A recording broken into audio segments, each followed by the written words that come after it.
You are listening to the Foreign Policy Focus podcast. We cannot wait for the final proof. The smoking gun could come in the form of a mushroom cloud.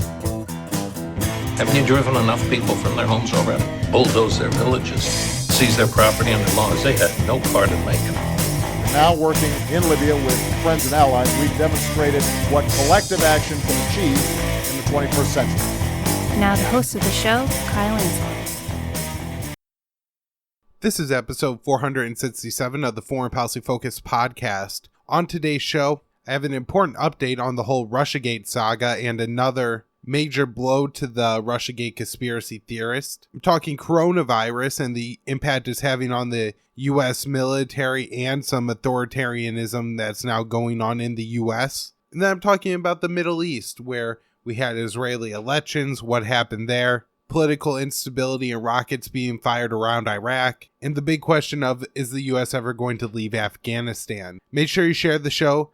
You find it online at the Libertarian Institute. I'm the news editor of the site. I write the daily news roundup, and both the show and the roundup are found on the homepage at libertarianinstitute.org. If you're a new listener to the show, make sure you subscribe to it somewhere and give the show a rating and review.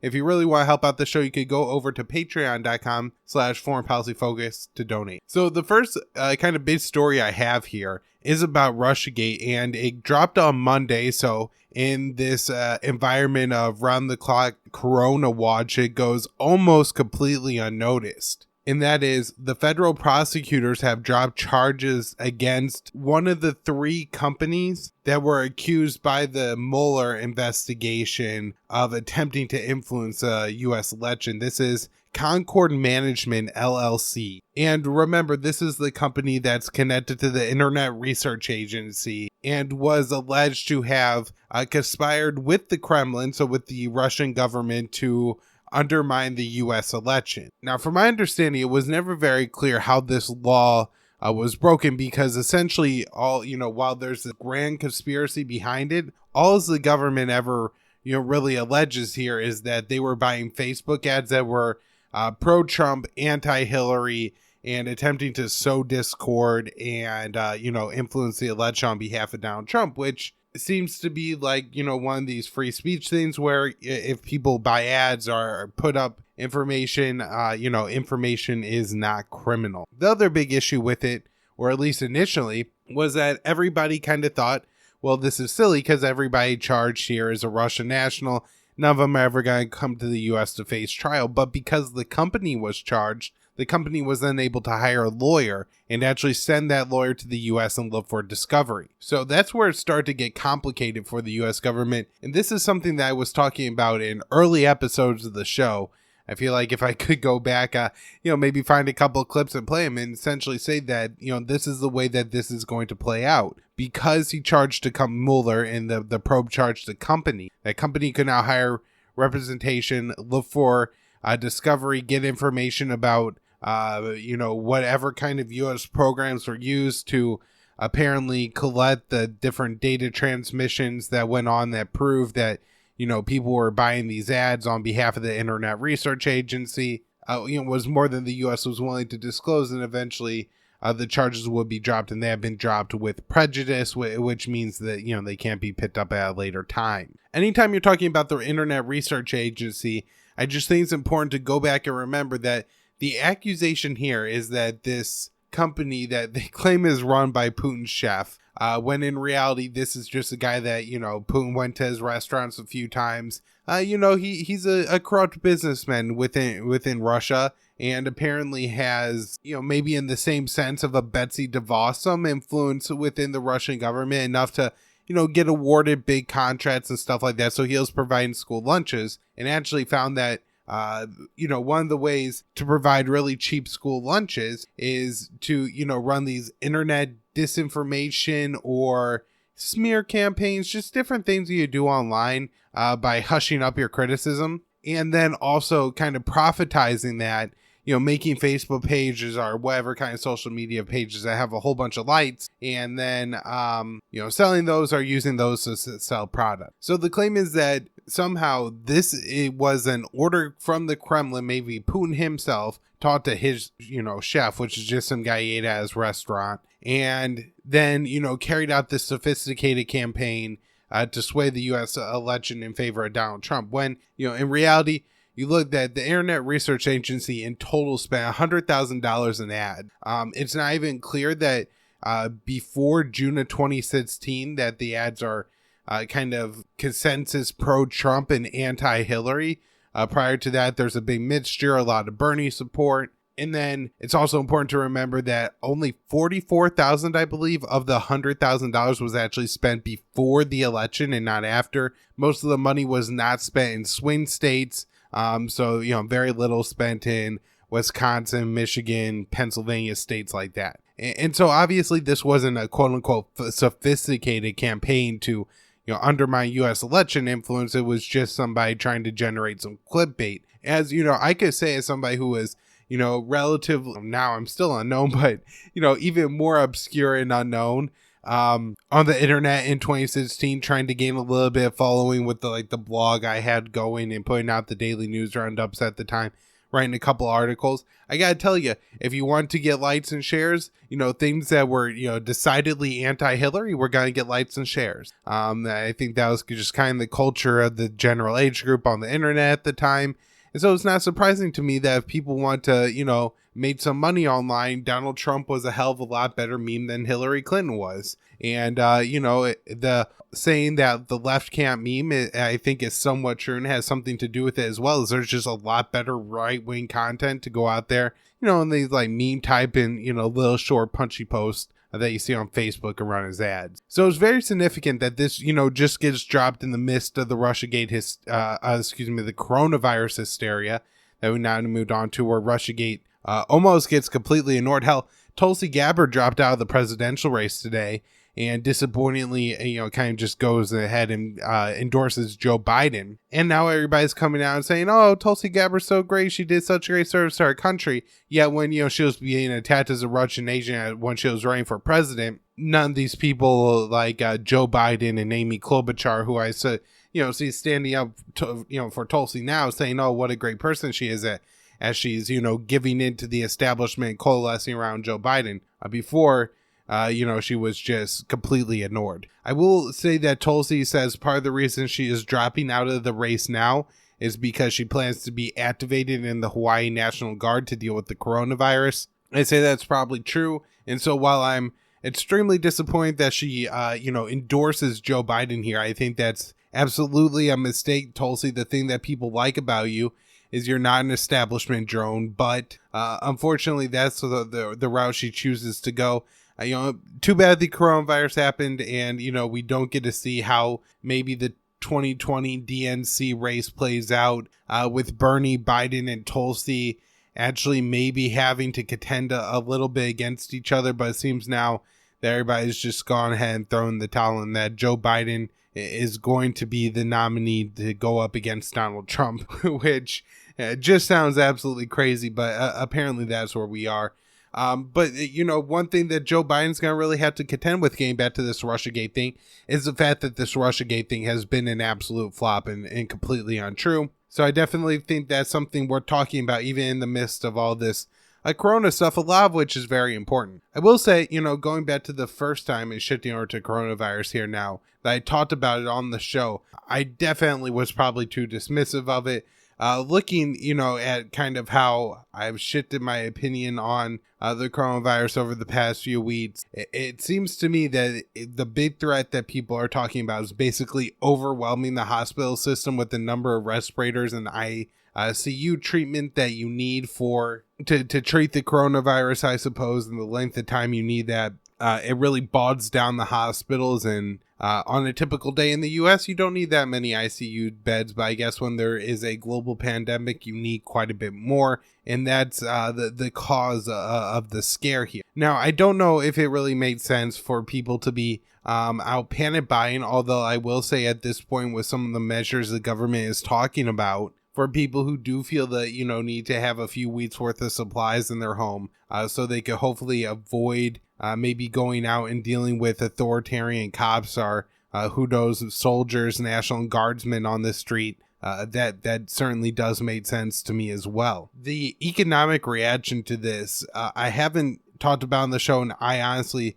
with how much attention I pay to foreign policy, probably can't get into enough nuance of what's going on, like with these massive bailouts and talking about bailing out all these industries. I am looking to chat with somebody about that. I'm not sure if I'll make it an episode of the show or a bonus episode, but I think that, does deserve some attention. But some other measures being taken place here, feel a little bit more able to talk about, if the government comes out and tells people, hey, this is really, scary and you should avoid contact with people, that in a sense, could create a sense of fear and hysteria. But as long as they're not mandating anything, I think it's generally okay, for the government to come out and make, different suggestions and stuff like that. While so many times agencies like the CDC and the FDA are the cause of these, pandemics maybe being worse than they need to be just by all the regulations and bureaucracy slowing everything down, it doesn't mean that there aren't people at the CDC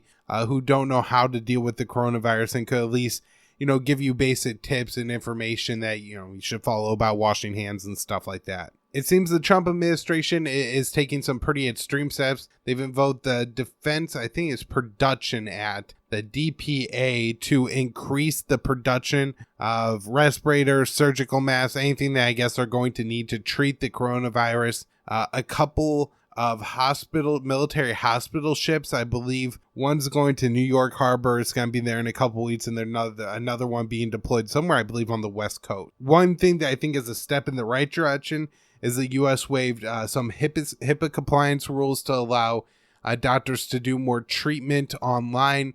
This includes, psychological treatment. So, maybe this will avoid people having to go to their therapist once a week. You do that online for the next few weeks. Keep people, from having to go out to the office and interact with others, spread the disease. Also, maybe you don't have the coronavirus and you just need, some treatment, or you have like a rash or a question like that. If you could now, quickly just Facebook Live, Zoom chat, something else like that with the doctor and get that done, that could be like a huge relief, not only on not transmitting the disease, but just, quickly and utilizing doctors' times well. Maybe this is something we actually discover as a benefit during this outbreak and just keep it around. Trump did other things like suspended all evictions and foreclosures during this time. I guess this is so for people who are out of work, not getting paid because you don't have sick time or whatever like that, can't pay rent, can't pay your mortgage. The government is saying that you get a break. Not sure like what they're going to do for funding. In some cases, it is that, apartments are owned by big landlord companies, big management company, property management companies, stuff like that. Other times, my situation, my landlord's just a guy. He owns a business. He may need the, money I'm paying him, to either pay mortgage expenses on, this apartment, his house, or, for whatever else, feed his family, stuff like that. So it seems troubling to me that people could just go without paying rent. That said, I did see things online of people taking up kind of collection funds to help people to pay for rent and basic needs during this times, or different landlords pledging not to collect rent during these next couple of months, both of which I think are very honorable and appropriate things to do. I think we're coming up here and, they're talking about lockdowns, quarantines, mandatory measures like that. And from a libertarian perspective, I oppose them. From a property rights perspective, there's this idea that if I privately owned an apartment building, I could then, set different kind of quarantine conditions or something like that. The property around it, what's happening. If anything's individually owned, then you can shut it down. It's the right thing to do. If it's publicly owned, then the government coming and doing isn't the kind of solution that I want. All right, so that was kind of, I think, what I have on the virus and the virus at home. This has spread around the world now. And, there's outbreaks in Iran, South Korea, Italy, France. According to the Chinese numbers, they have that a little bit more under control now. But, it's spreading around the world. And so it's having worldwide impacts with Europe being so heavily hit. One thing that, not to say that there's a lot of good news coming from this virus, but the U.S. Defender Europe 20 World Games have really been scaled back because of this. I think initially it was supposed to be 20,000 troops. I'm not sure exactly how much they've had to scale back to now, but I don't think they're deploying any more for it. And likely, if the virus continues to get worse in Europe, countries are probably going to not want to have their troops carrying out these massive mobilizations and exposing themselves to more people. And so these war games may get scaled way back or just postponed overall. So maybe a little bit of good news for you here on today's show. There's usually not much. The Pentagon is also looking at, its role in martial law in the United States. If you want a good article and take on what that looks like, Arkin has one, and I will link to that in the show notes page. All right, moving on. The U.S. Space Force says it has its first offensive weapon. It's a satellite-based jammer that blocks communications on the ground. And, here we see the U.S. taking steps to weaponize space, and this is certainly going to be concerning to other countries, Iran, China, Russia, to put at the top of my list, who are, maybe now going to look for opportunities to put weapons of their own in space. The U.S. and China have continued this feud over, journalists in each other's countries. I've talked about this on the show with Will Porter, but essentially the U.S. and China went back and forth labeling each other's media in different ways, and then the U.S. is now taking steps to expel about 60 Chinese journalists that work for a Chinese state media company, and China has expelled some American journalists and revoked journalist license of several more Western journalists. And part of this was provoked by a article from the Wall Street Journal that had a somewhat provocative title. I guess the Chinese government maybe saw it as a little bit of spiking on them during the coronavirus. I think the title called China the Sit Man of Asia. And so, never for media censorship, and China shouldn't be doing what it's doing. But the U.S. responding is not helping matters at all. All right, so moving on to Afghanistan, the planned prisoner release of 1,500 Taliban prisoners. This is still short of what the U.S. kind of pledged the Afghan government to do in the deal that the U.S. signed with the Afghan government. Now, of course, the Afghan government is in a little bit of a complicated situation itself. Apparently, the streets of Kabul are very tense as, the two opposing governments, that of the internationally recognized Ghani and his challenger Abdullah, who both have, armed compounds in the city right now. And then, of course, there's the warlord Dostum, who apparently has some love and support for Abdullah and also has an armed compound in the city. So very tense situations in Kabul. And, with not knowing exactly what the Afghan government looks like, kind of hard to negotiate with, the, I suppose, enemy, the Taliban, the group that they're fighting against in Afghanistan, especially when the American government, which, put the Afghan government in place and for years has just poured money into the, government, making it extremely corrupt without, really, apparently the Afghan government signing on, pledged the Afghan government to release 5,000 prisoners. Well, the president finally said he'll release 1,500, but now that's not happening. The Taliban wants their prisoners released without precondition, and the Afghan government wants them to take a pledge not to return to the battlefield. A U.S. general said that the coronavirus outbreak could delay or postpone the U.S. withdrawal of forces from Afghanistan.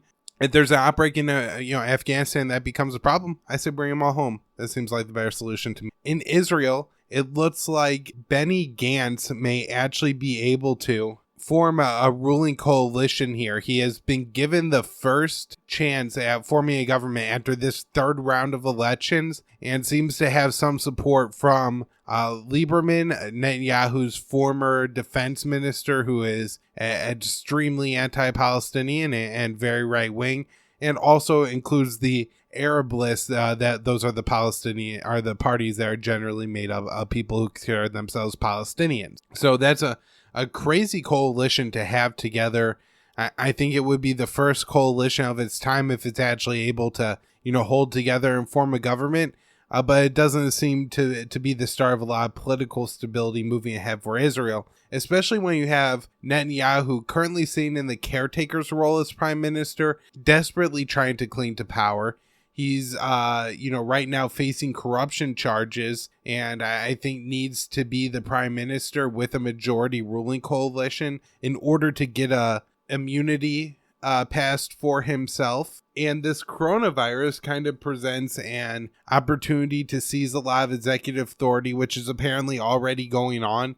He recently just, started allowing the Israeli intelligence services use like their systems that are only intended for the Palestinians to kind of track their movements on the Israeli population in order to, try and contain the coronavirus. So we could go in that direction, Israel, and see Netanyahu desperately try to cling to power here.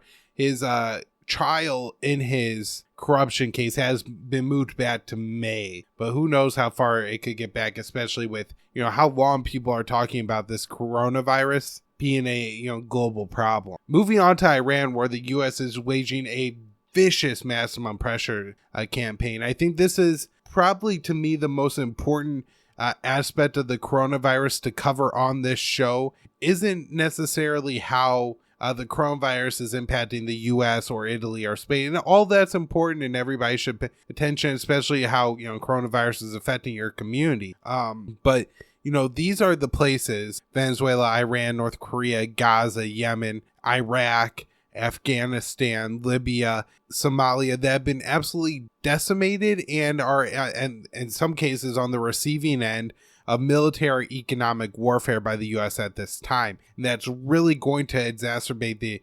humanitarian crises, the economic crises going on in these various countries. Another one I'll throw on that list as a concerned community would be the Rohingya, who are currently mostly, there's about 1 million refugees, I guess to say, living in southern Bangladesh along the border with Myanmar. But there's also some living in Myanmar, and these are a group of Muslim people who are minorities there, oppressed by the government. And the conditions in their refugee camps in Bangladesh are pretty rough as well. And so I feel like this is an environment that if you have a coronavirus outbreak, you see a lot of death and a lot of problems. So, the situation in Myanmar, as sad as it is, there may not be a whole lot the, U.S. government could or should do about it. Maybe as private citizens, you're a doctor or nurse, look at volunteering for something. If you're not, donate money to make that happen. But in all those other places I mentioned, there's a hell of a lot the U.S. could do to make the situation at least a little bit temporarily better. The first, with Iran, Venezuela, North Korea, would just be easily to lift the sanctions of those countries. The sanctions are so oppressive that they really make it hard to even get humanitarian trade into those countries. And so, you're really going to see them be lacking medical equipment. The Iranians are apparently, just like the safety equipment, gloves, masks, gowns, all that kind of stuff for healthcare workers is lacking. And then respirators and other kinds of medical equipment needed to treat coronavirus or, other medical issues that are going to arise and with less beds available may not be available.